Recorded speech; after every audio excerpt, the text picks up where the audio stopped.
let's go through my TBR for the month of August.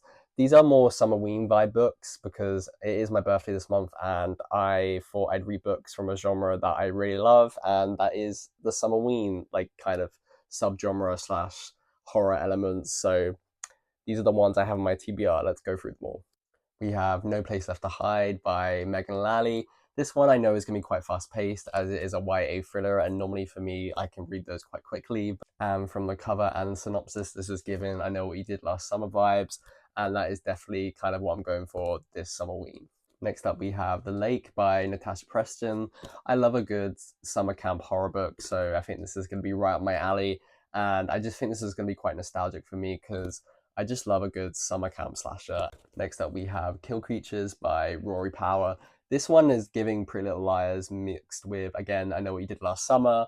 And I think this is going to be quite an interesting read, especially because one of the girls in this book comes back from the dead. So I think that's quite exciting. Next up, we have How to Survive Camping by Bonnie Quinn.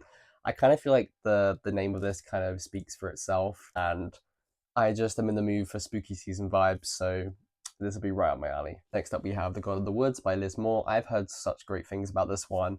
I know this is a thriller, and it's also got rich people drama in it, and I think it's going to be quite the change from the rest of the books on this TBR, considering they're all kind of Summerween books. I just think this will be a nice switch up, and I'm quite intrigued by this one because of how popular it is. Next up, we have The Summer Ate the Rich by Micah and Maurizia Malute. I am quite excited for this one because I randomly saw this in Waterstones and was the cover kind of really drew out to me.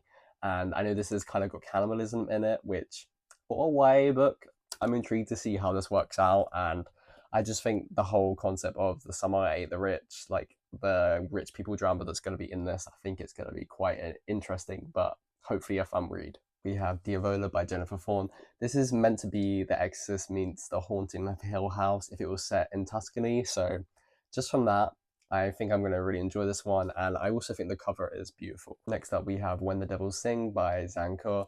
I am really excited to read this one. This is probably one of my most anticipated reads this summer, especially because it is Southern Gothic vibes, and the whole synopsis of this with a cicada festival and missing people. I think this is going to be a really good read. Next up, we have Make Me a Monster by Kaylin Bayron. I was lucky enough to receive an art through this from Bloomsbury, and I just loved Kaylin Bayron's most recent horror book, which was You're Not Supposed to Die Tonight. And this one is like a Frankenstein retelling, and I'm very excited for how this is going to work. And finally, we have When the Bones Sing by Jeannie Mayan Saint. And this has some supernatural elements in this, and I'm also watching Supernatural for the very first time. So I feel like this might be perfect considering that's kind of the vibes I'm in at the moment.